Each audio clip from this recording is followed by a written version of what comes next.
The Secret Law of Effortless Wealth. Introduction. The world still worships sweat. We were taught that the harder we grind, the more we earn, that fortune lives in long hours and aching hands. Factories once roared with that belief, steam rising like burnt offerings to the god of labor. Men and women worked until their backs broke, convinced that effort itself was virtue. And yet, the truth, the one almost no one dared to whisper, is this: money has never come from work. It comes from alignment. The invisible hand that moves gold and opportunity through this world does not respond to exhaustion. It responds to vibration, to the silent frequency of thought held with faith. A century ago, a quiet man named Wallace D. Wattles discovered this truth and wrote it in words so simple that few believed him.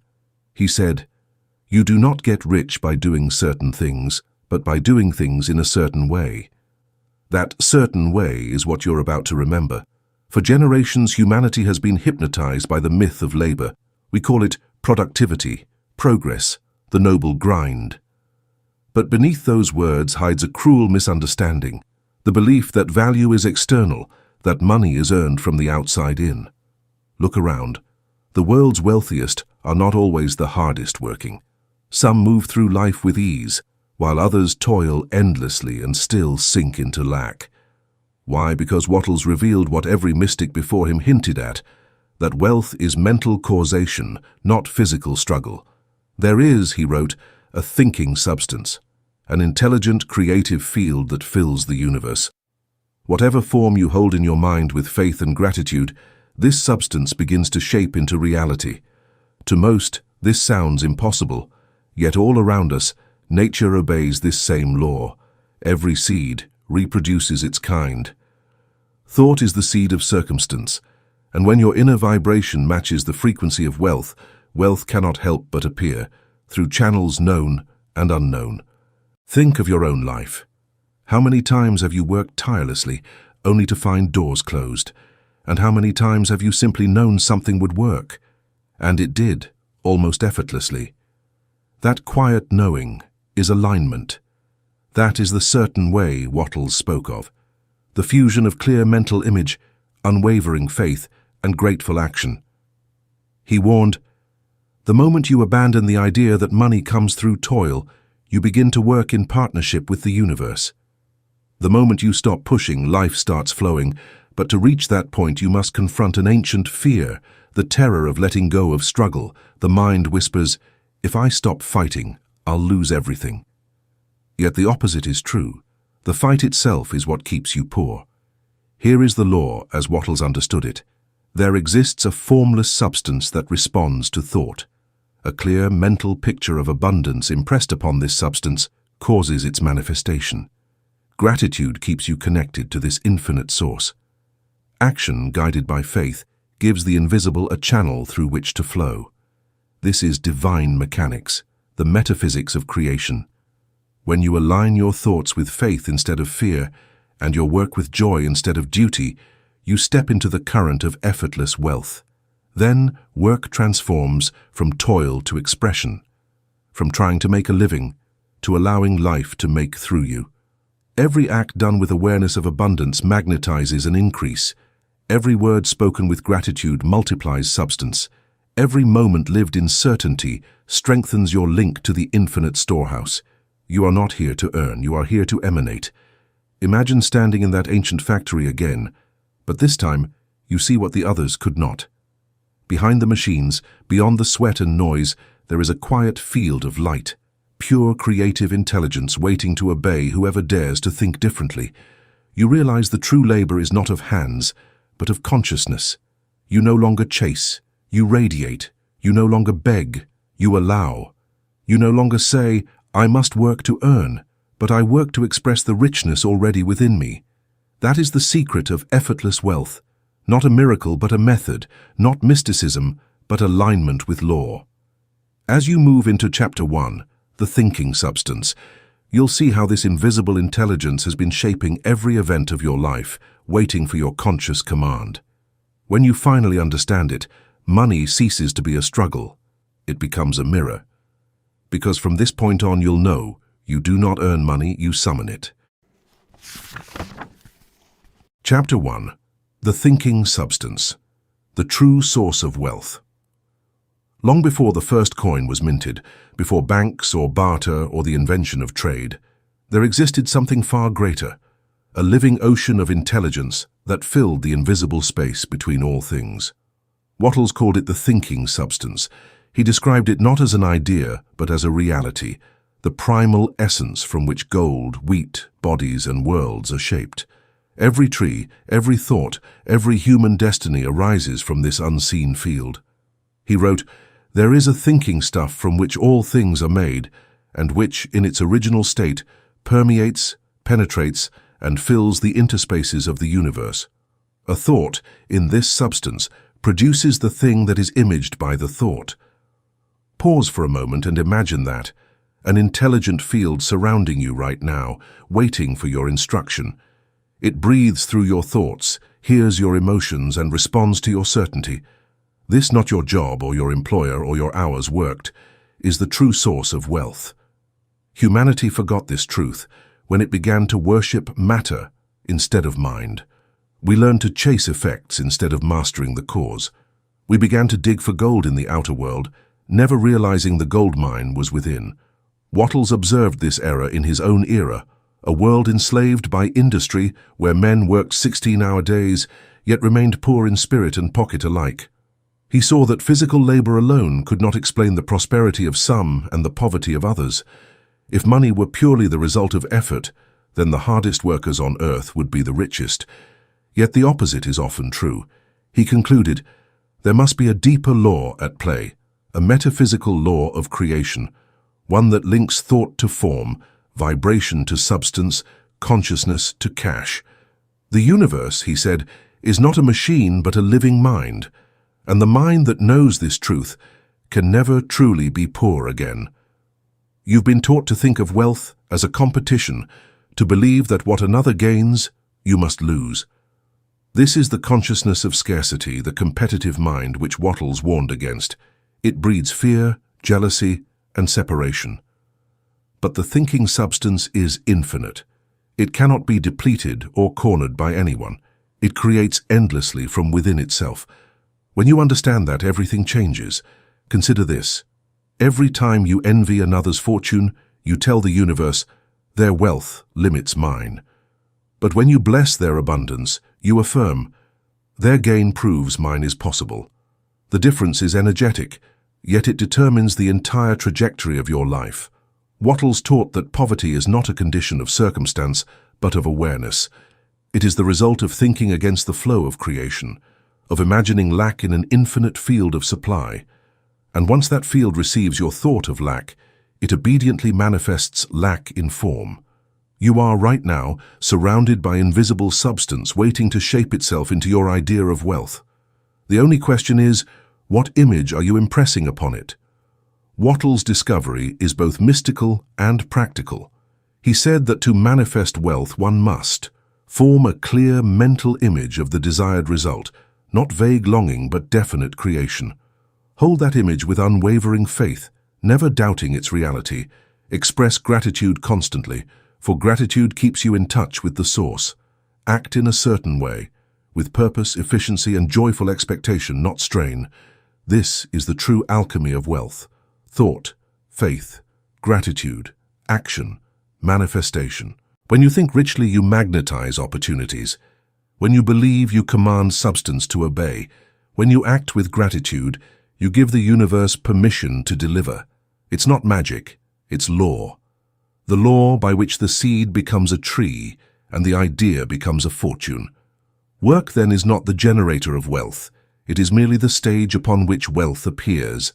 A gardener does not force a plant to grow by effort. He aligns with nature's process. In the same way, your role is not to push reality, but to hold the mental picture so faithfully that reality must yield to it. Think of it. The air you breathe is filled with this thinking substance. Every atom in your body is woven from it. It listens when you speak. It mirrors when you feel. It builds when you believe. When you truly grasp this, you stop begging life for scraps and start commanding it with reverence. You no longer say, "I must earn money," but "I must think and act in harmony with wealth." This is what Wattles meant by doing things in a certain way. Not the way of hustle, but the way of consciousness, calm, deliberate, creative. The rich man is not he who works hardest, but he who works with the laws of the universe instead of against them. As your awareness deepens, you'll begin to feel it, a subtle shift in your energy, a quiet authority that says, "All supply moves through me."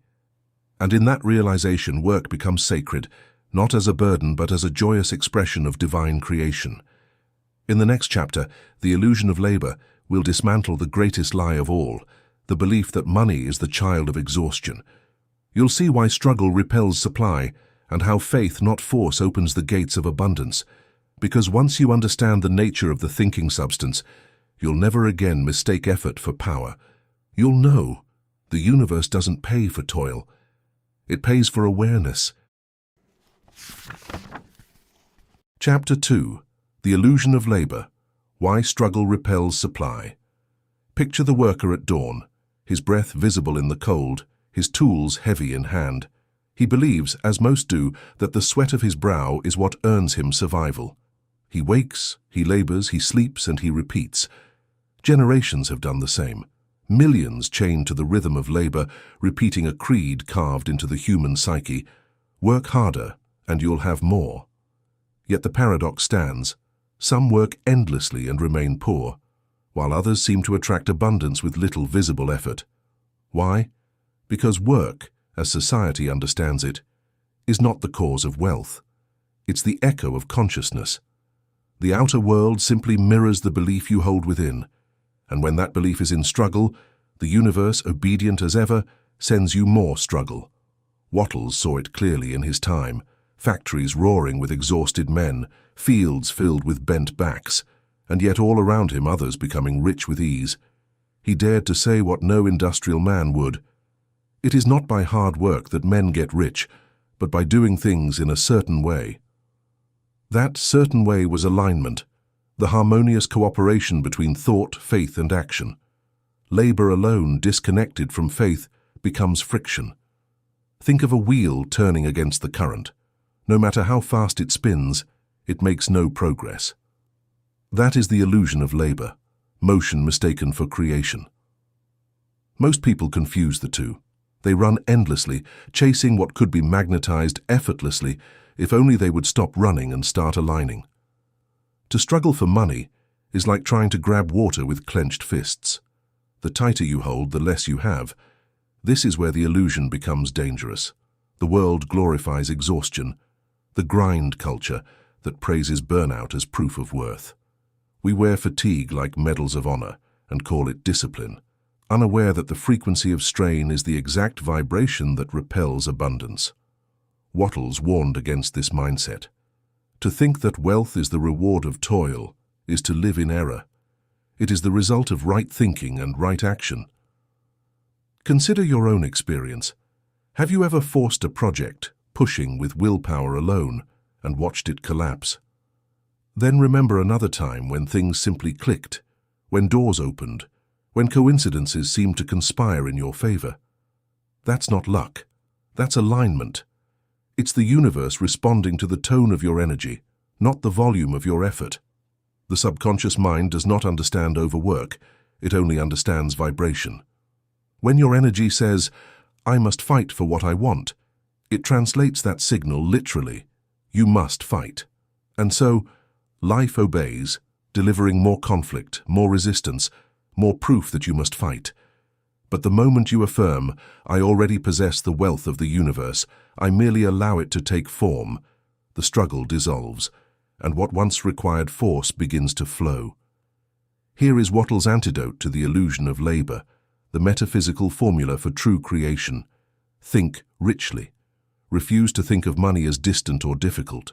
Every thought of hardship cuts you off from the creative flow. Replace "I must earn" with "I must align." Act calmly. Work with intention, not desperation.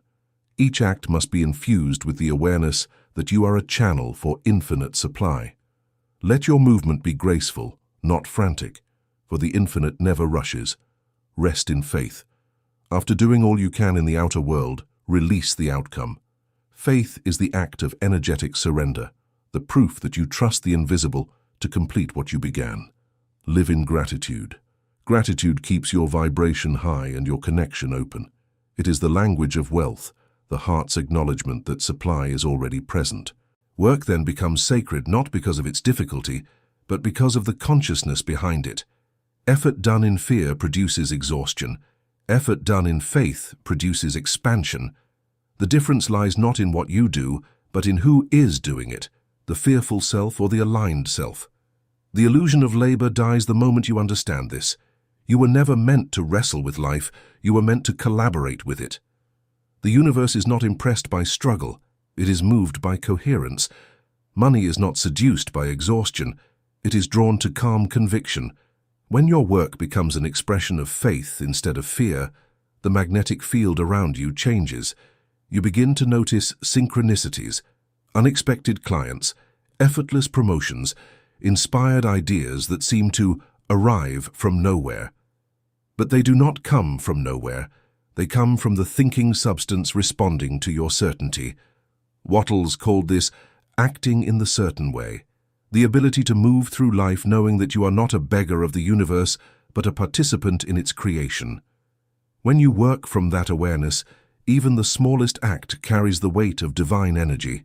You no longer work to earn, you work to express. And expression is effortless. It is the soul's natural state.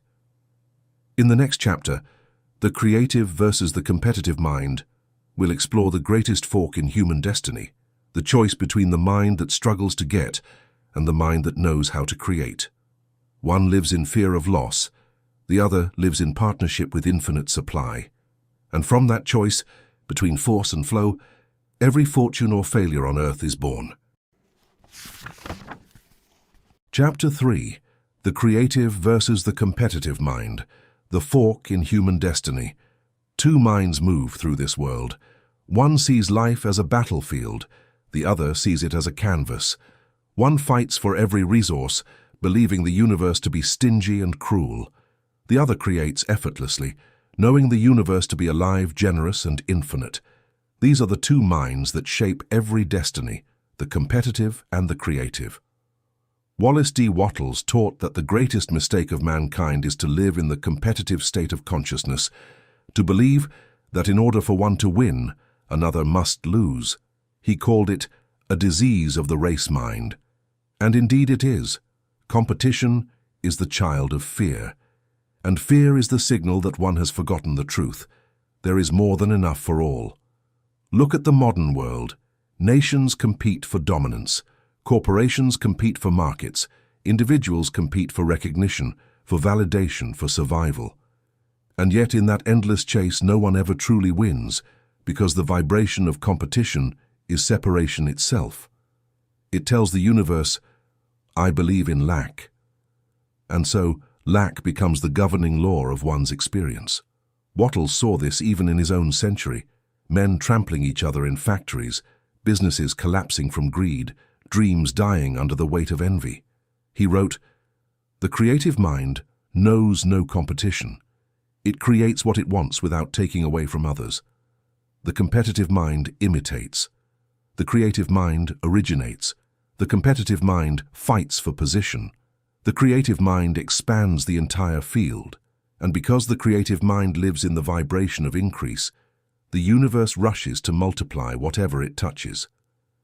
Ask yourself, which mind governs you? Do you feel joy when others succeed, or do you feel a sting of loss? Do you see wealth as proof of abundance, or as evidence that your share has been taken? Every time you resent another's success, you reinforce the idea that success is scarce, that there isn't enough room for both of you.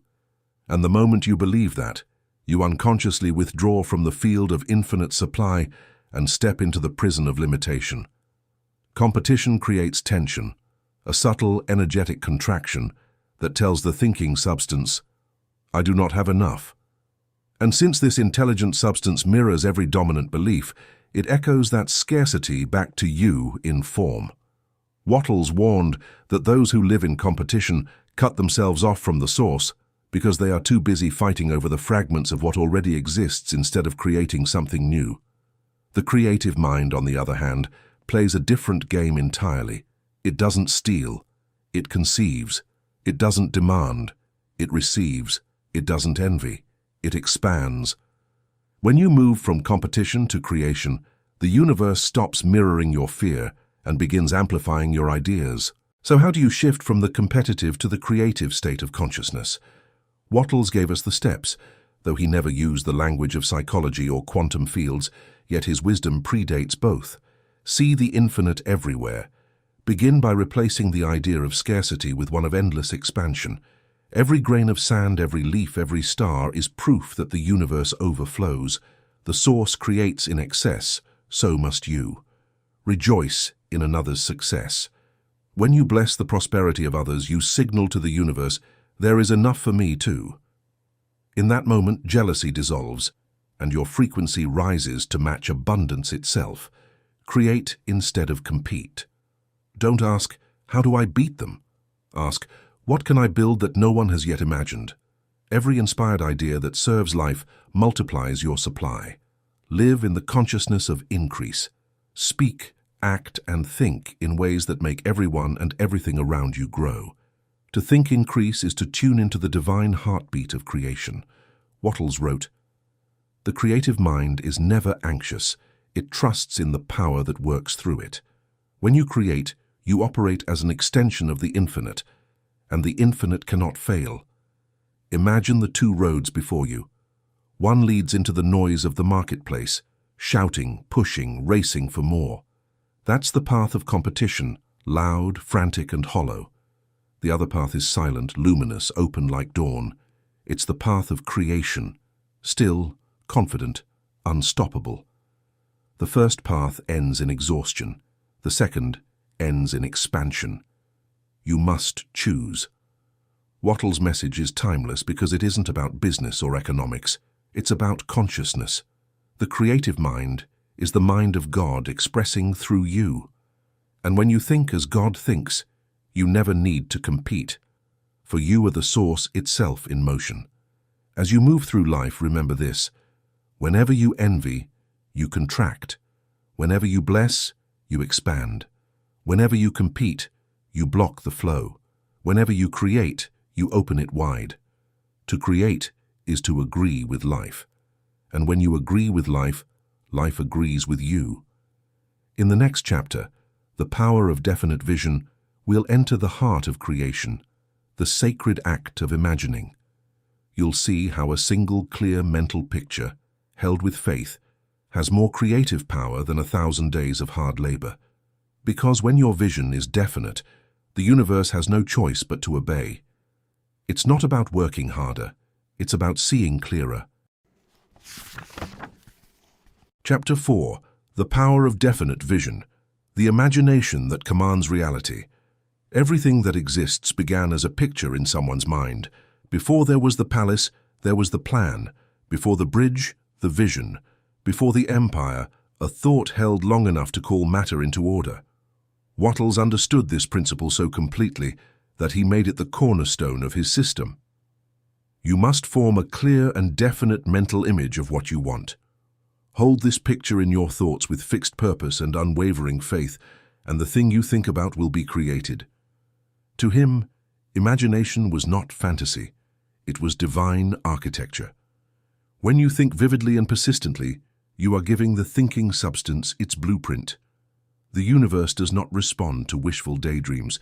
It responds to precision, to the definiteness of an image impressed upon it with emotion and faith. Most people never create. They drift. Their mental pictures flicker and fade with every mood. One day they desire freedom, the next they fear it. Their inner movie keeps changing, so the outer world never knows what to project. Wattles wrote that the average person moves as a ship without a chart or compass, tossed by conditions instead of commanding them. They pray for prosperity while imagining lack, speak of faith while vibrating fear, act with hope one moment and despair the next, and then they wonder why life feels inconsistent. A definite vision acts like gravity. It gathers the formless into form, An indefinite mind scatters its own power. Without a clear picture, the universe has nothing to obey. Energy answers direction, not confusion. Ask yourself, what image do I hold most clearly in my mind? Not what you wish you thought about, but what you actually revisit day after day. Is it abundance or anxiety? Is it freedom or the fear of failure? Every repeating image is a silent command to the universe. If you constantly imagine debt, struggle, or delay, the thinking substance obediently constructs situations that match those pictures. It is never personal. It is the law. That is why Wattles urged his students to see things as you want them to be, not as they are. Because the mind that clings to appearances keeps recreating appearances. Only vision, sustained, definite, emotional vision, can overrule the momentum of the past. Your outer life is a mirror of your dominant image. Change the picture, and reality begins to rearrange itself around it. Here is the practice of mastery, the art of definite vision. Withdraw from the chaos of appearances. Take time each day to enter silence, where the noise of circumstance cannot reach you. In that stillness, imagination becomes pure. Form a single vivid picture. Describe it in your mind until every detail feels real, the environment, the sensations, the gratitude of already having it. Emotion imprints the image onto the universal substance like fire on wax. Hold it with faith, not tension. Faith is a relaxed conviction, not a clenched will. The clearer and calmer your certainty, the faster the substance organizes itself. Refuse contradictory thoughts. Every time doubt arises, return to the picture and feel it again. Doubt is the only vibration strong enough to erase what faith has drawn. Act in harmony with the vision. Let your daily actions reflect the reality you've already accepted inwardly. The universe meets you halfway through circumstance, intuition, and timing. Wattles compared this process to an artist molding clay. Each thought is a touch of the hand. Each emotion adds shape. Gratitude fires the sculpture into permanence. Consider this: the richest person you can imagine, the inventor, the mystic, the builder of civilizations. They all used the same invisible tool you possess right now. Their outer achievements were simply reflections of inner constancy. The universe is not moved by your struggle, your education, or your lineage. It is moved by your image, clear, consistent, unwavering. Definiteness is destiny. When you choose a picture and refuse to let it go, the formless begins to crystallize around it. Events reorganize, people appear, coincidences align, because reality must obey the mind that knows what it wants. To live without a definite vision is to live as an echo. To hold one is to live as a creator. Wattles' quiet instruction still resounds. Think what you want, do not think of what you do not want. And that single command, practiced daily, has the power to alter the entire landscape of your life. In the next chapter, Faith, the substance of things desired, we will explore the bridge between thought and manifestation, the mysterious force that turns imagination into form. For even the clearest vision cannot live without the energy of belief behind it. Vision is the map. Faith is the current that carries it into reality. Chapter 5. Faith, the substance of things desired. There comes a moment in every creator's journey when the image is formed, the intention is clear, yet nothing has appeared. The mind wavers. Maybe it isn't working. Doubt creeps in like fog, covering the radiant picture once so alive. It is here in this sacred in-between that faith begins. Faith is not blind belief. It is spiritual eyesight, the vision that sees through delay into certainty. Wattles called it the substance of things desired. He meant it literally. Faith is the invisible material from which the visible is shaped. Where thought designs and imagination colors, faith provides the mass, the energetic density that pulls form out of the formless. Without it, even the clearest vision drifts like smoke. With it, mountains move, currents bend, and matter yields. Most people confuse faith with hope. Hope waits. Faith knows. Hope says, someday. Faith whispers, already. Wattles saw that the world suffers not from lack of opportunity, but from lack of conviction. Men and women pray for abundance while secretly expecting disappointment. They think two opposite thoughts at once, one of wealth, one of worry, and the universe, hearing both, delivers neither. He wrote, "To think faithlessly is to sever your connection with the source. You must know that the thing you desire is at this moment forming around you." That knowingness, quiet, unshakable, is what most have lost in an age that worships proof. We've been trained to believe only what we can touch, never realizing that touch itself is the echo of belief. The unseen must be believed before it can be seen. Think back to a time when you knew something good was coming. You didn't hope, you felt it. You spoke as if it were already true. And somehow, reality obeyed that tone of certainty. That vibration was faith. Not the ritual, not the prayer, the feeling underneath it. Every human carries a dial that tunes between fear and faith. Wherever the needle rests, reality begins to hum in harmony.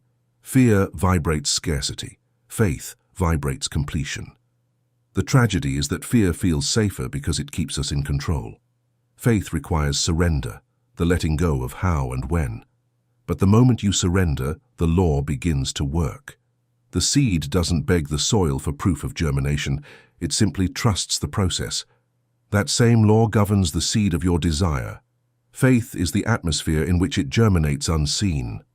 Wattles gave a simple yet revolutionary formula for faith in action. Speak the language of completion.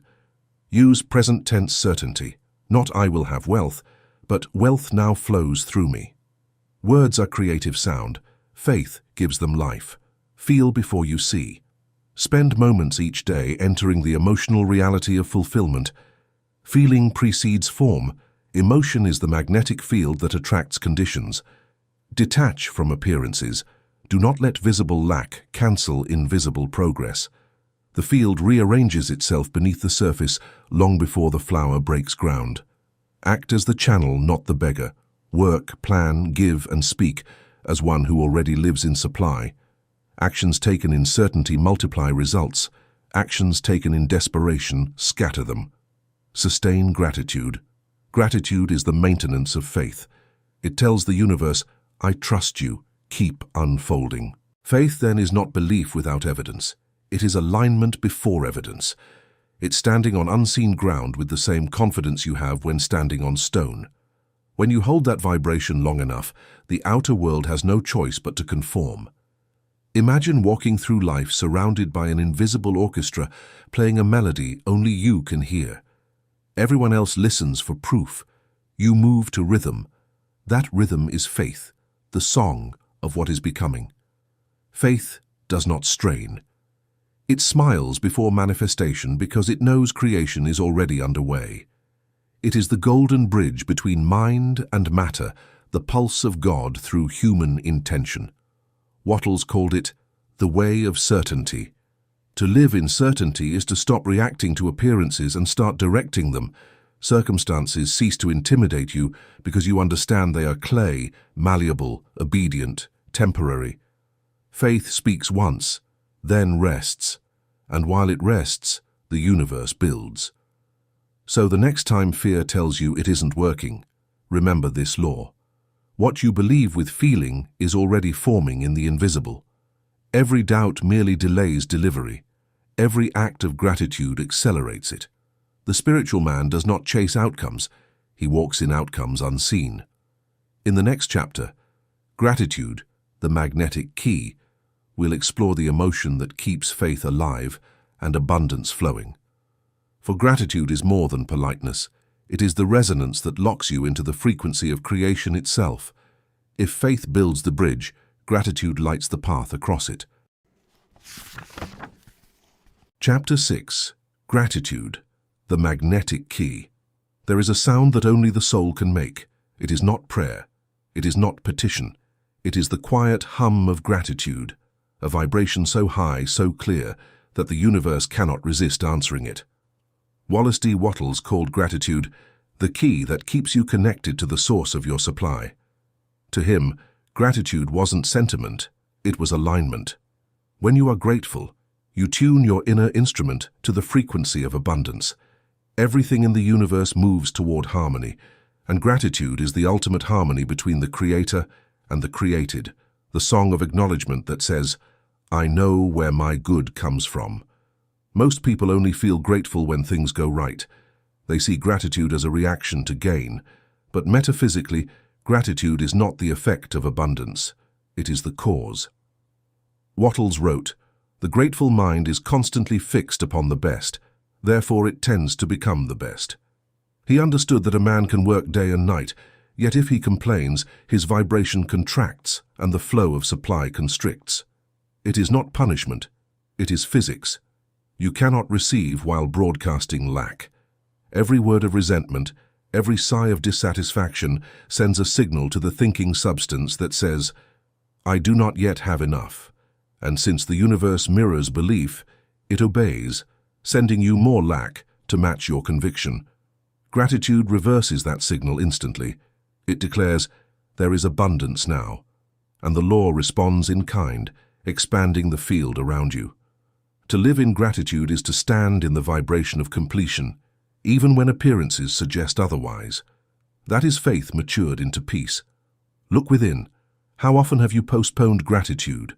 We say, "I'll be thankful when I get the promotion, when I meet the right person, when I finally have enough." But by waiting, we push the frequency of abundance further away. We send the universe a message of delay. Not yet. Gratitude now is the bridge between the unseen and the seen. It doesn't wait for proof. It creates proof. Try this experiment. Recall a time you were truly thankful, when joy welled up for no reason. Notice the lightness in your heart, the calm that followed. That state of being is magnetic. In that vibration, you are already rich, because richness is a feeling before it's a fact.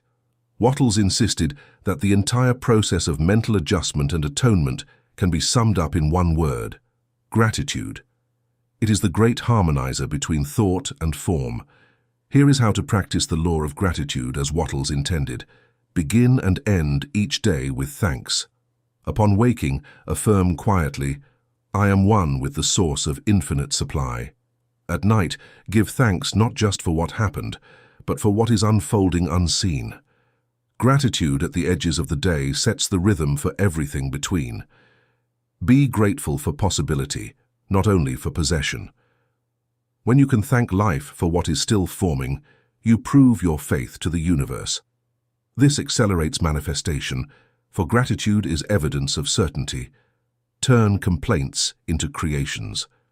When you feel irritation, pause and reframe. Even this serves my expansion. Gratitude transforms resistance into raw creative power. Express increase wherever you go. Speak and act so that every person and situation you touch feels richer for your presence. This is the practical side of gratitude. It radiates increase, and increase multiplies. Write it, speak it, feel it. Keep a daily gratitude record, not as a ritual, but as an energetic calibration. Feel the warmth behind each word. Feeling is what imprints the field. When gratitude becomes habitual, miracles become natural. Because you are no longer calling wealth, you are living in the frequency of it. The most magnetic souls in history all shared one thing in common: a thankful heart before evidence appeared. They thanked the divine before the rain, before the harvest, before the healing. That thanksgiving was not superstition, it was creation in motion. To be grateful is to speak the universe's native tongue. Everything alive responds to appreciation. It expands under it. The more grateful you are, the more reasons you're given to stay that way. Gratitude doesn't change the outer world first. It changes you. And when your inner world shifts, the outer must follow. So stand still for a moment. Breathe and whisper, "Thank you for what is, and for what is yet unseen." In that instant, you step into the current of divine circulation, the same current that feeds stars, moves oceans, and sustains your breath. That is the true power of gratitude. It is the invisible currency of heaven, flowing through the soul, aware of its source. In the next chapter, Acting in a Certain Way, we'll move from inner alignment to outward expression. For once gratitude and faith are alive, action becomes sacred, no longer a struggle, but the visible dance of invisible law. You'll learn how to act without doubt, without haste, without fear, the way the infinite acts with calm certainty and unstoppable purpose. Chapter 7. Acting in a Certain Way. How to move like the infinite. The universe never rushes. It moves with absolute certainty, quiet, rhythmic, flawless. The sun never doubts its rising, the river never questions its path to the sea. Each fulfills its purpose without strain, because each is animated by the same intelligence that breathes through you. This is what Wallace D. Wattles meant by acting in the certain way. He wrote, "You must act in the present with faith and purpose. Act now upon the people and things in your present environment. To act in a certain way is to work as the infinite works, calmly, precisely, without fear of loss or doubt of result. It is not about effort, it is about essence. You move not to make something happen, but to express what already is happening through you. When you act in this consciousness, your deeds carry power. They ripple outward like waves that never fade, and the world begins to organize itself around your conviction. Most people act from confusion, rushing, reacting, fearing they might miss their chance. Their actions are frantic, born of uncertainty, and therefore barren of creative force.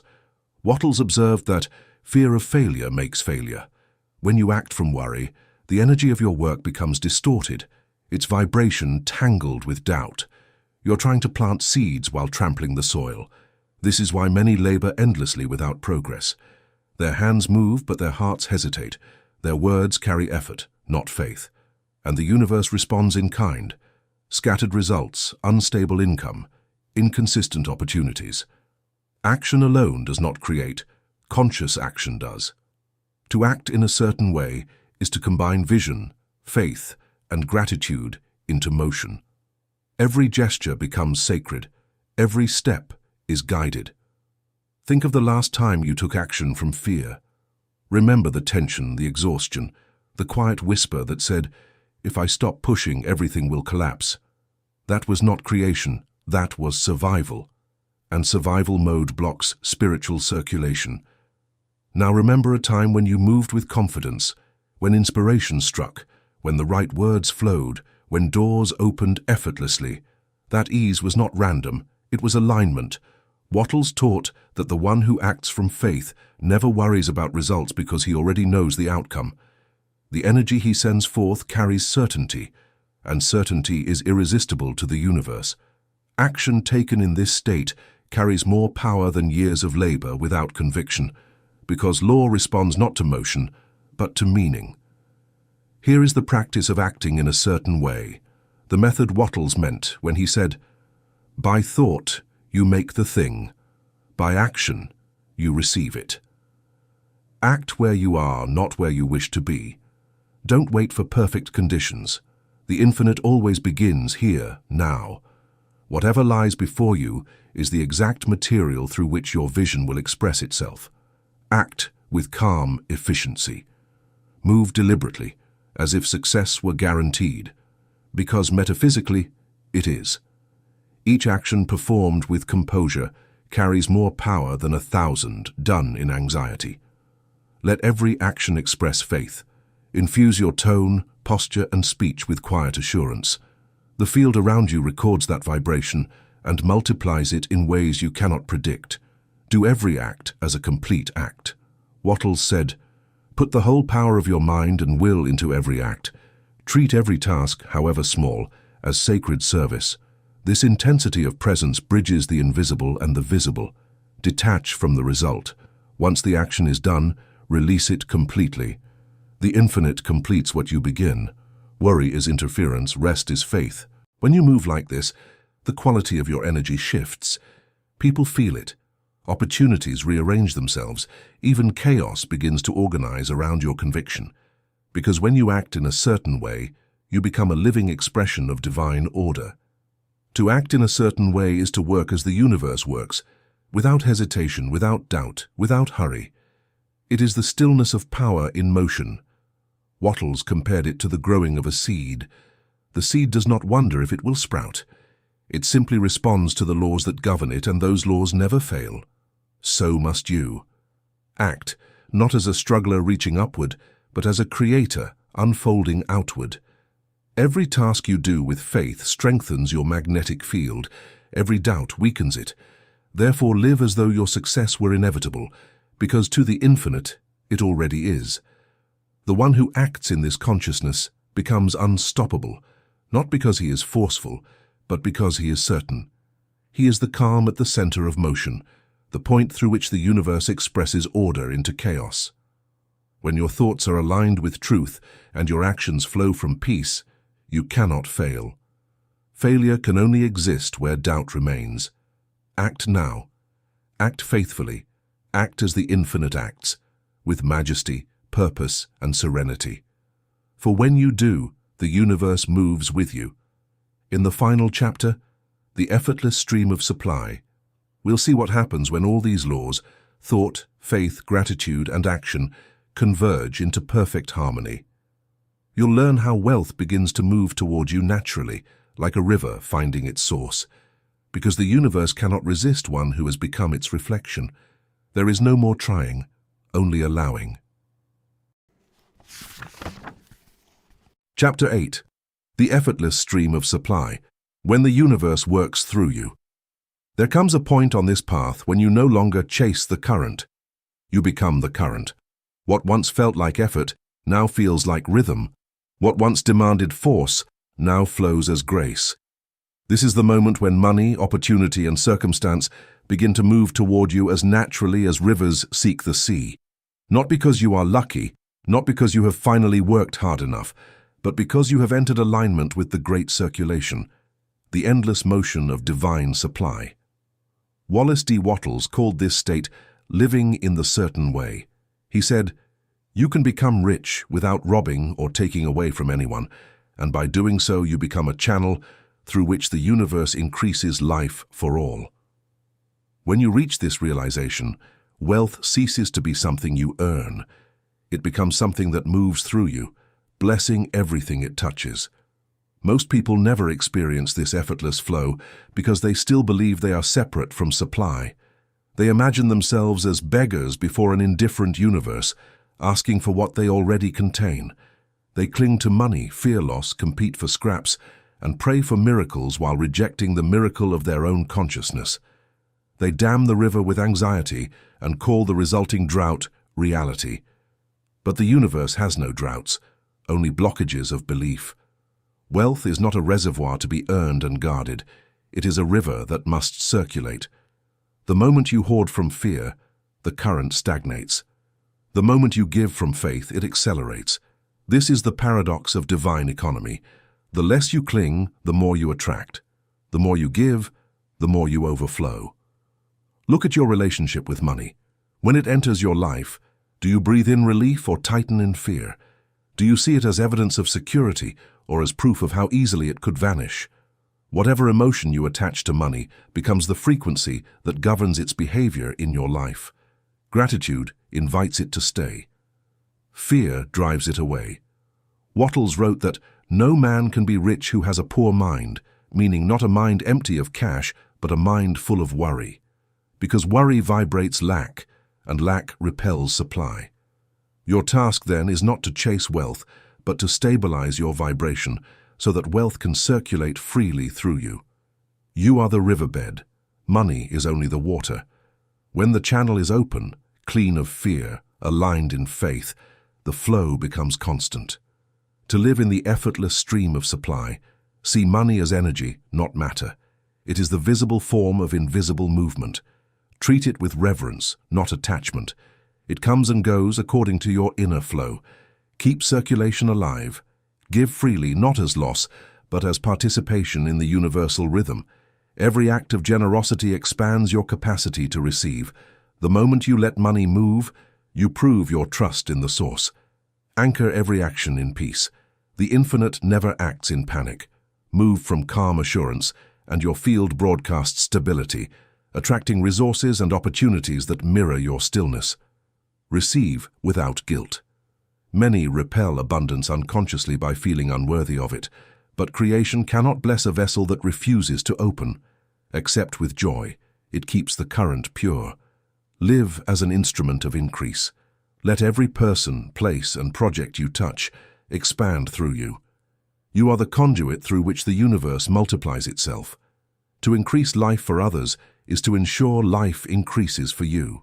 When you master these principles, money becomes the byproduct of something far greater, vibrational coherence with divine order. You are no longer working for wealth. Wealth is working for you. Imagine yourself standing beside a vast ocean. Each wave that breaks upon the shore is a form of supply, an idea, an opportunity, a flow of abundance.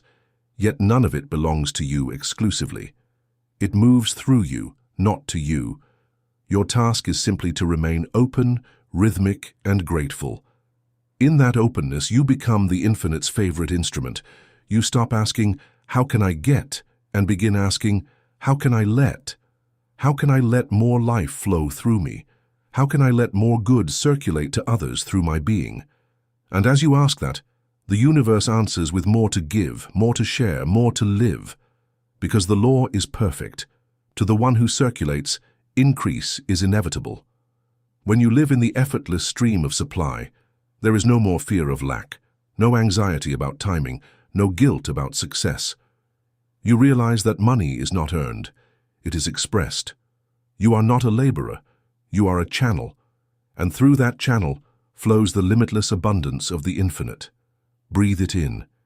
Feel it move through you. That is wealth, not the coin, but the current. Not the possession, but the participation in divine flow. And so we arrive where all journeys of consciousness end, in effortless awareness. The river no longer needs to be found, it was always here. You simply learned to flow with it. In the epilogue, The True Currency, we'll close this series where it began, with the revelation that money is only the shadow of something far greater, the radiance of divine life expressing through awakened consciousness. You'll see that the richest man is not the one who has the most, but the one who moves with the source in perfect trust. Epilogue, The True Currency. The secret is simple, and yet it took lifetimes to remember. You were never chasing money. You were chasing meaning. All the gold, all the effort, all the striving. They were symbols, not substance. They were reflections of something deeper your soul always knew. That value does not live in things, but in being. When Wattles wrote that the purpose of life is the advancement and increase of life, he was describing the real currency of the universe. It is not money, it is awareness. Money is merely one of the forms awareness takes when it flows freely through consciousness. The true currency of the universe is life itself, moving through you, expressing as you. When you understand this, you stop serving money and start serving life, and then money serves you. Humanity has mistaken symbols for the source. We collect pieces of paper and digits on screens and call them wealth. We measure worth by accumulation rather than expansion, and so we have built an economy of fear, a world obsessed with earning rather than expressing. This illusion is what Wattles sought to dismantle. He saw that man's endless striving had blinded him to the law of being. He wrote, "The very best thing you can do for the whole world is to make the most of yourself." To make the most of yourself means to let more of the infinite flow through your mind, your hands, your heart. When you do that, increase happens automatically, in money, in peace, in purpose. But when you resist that flow through greed, worry, or guilt, the current slows. You feel poor not because supply is gone, but because you've stepped out of its rhythm. Ask yourself gently, why do you truly want money? Beneath the surface answers, security, freedom, comfort. There is always a deeper desire, to feel alive without fear. That feeling is not a product of possession. It is the natural state of the soul when it remembers its source. Money was never the goal. It was a mirror, reflecting your belief about your own power. When you feared lack, money fled. When you trusted life, money followed. When you tried to prove your worth through labor, you felt weary. When you acted from faith, doors opened by themselves. The lesson was never about working harder. It was about remembering that you were already connected to everything you sought to earn. You are not separate from the source of supply.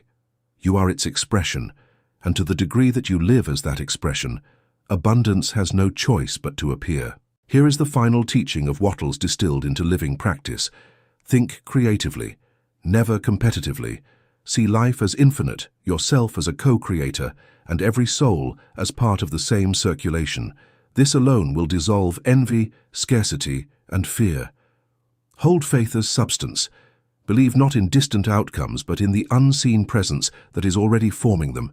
Speak, act, and rest from that knowing. Give gratitude a voice. Thank everything, even the delay, even the lesson. Gratitude is what keeps you attuned to abundance when appearances suggest the opposite. Act in a certain way. Let your work be quite proof of your faith. Move without hurry, speak without doubt, and treat every act as a sacred transaction between the infinite and form. Circulate life. Wherever you go, leave increases. Give more energy, clarity, kindness, and beauty than you take. This is the divine economy, and in it, your return is guaranteed. When you live like this, money no longer feels separate from spirit. It becomes an instrument, a way for the infinite to serve itself through you. And that is the highest prosperity of all. To know that what you receive for the sake of giving more. Stand still now. Breathe. Feel the pulse within your heart, that steady rhythm of life itself. That is the true currency. It circulates without end, needing no mint, no measure, no permission. It is wealth beyond numbers, the very breath of God through the form called you. Money is only its shadow. When you chase the shadow, you labor. When you honor the light, the shadow follows you effortlessly. Wattles' wisdom lives here, in this remembrance that you do not earn by striving but by being, that your worth was settled before you were born, that the source expresses itself through your consciousness, and its language is increase. So go forth not as a seeker but as a sower. Plant ideas, joy, peace, beauty, and watch the field of your life multiply beyond effort. Because in the divine economy, the only true wealth is the consciousness that gives more life. And when you become that consciousness, radiant, generous, certain, the universe bends around you in recognition and whispers, "You finally understand." The current moves, the river flows, and all that you once struggled to earn begins to arrive quietly, faithfully, inevitably, as the reflection of who you have become. It is summoned by consciousness. It flows through gratitude, obeys faith, and moves wherever increase is served. You are not here to earn a living. You are here to give life, and in doing so, you will discover the greatest prosperity of all, the peace of knowing that everything that belongs to you is already yours, and always has been.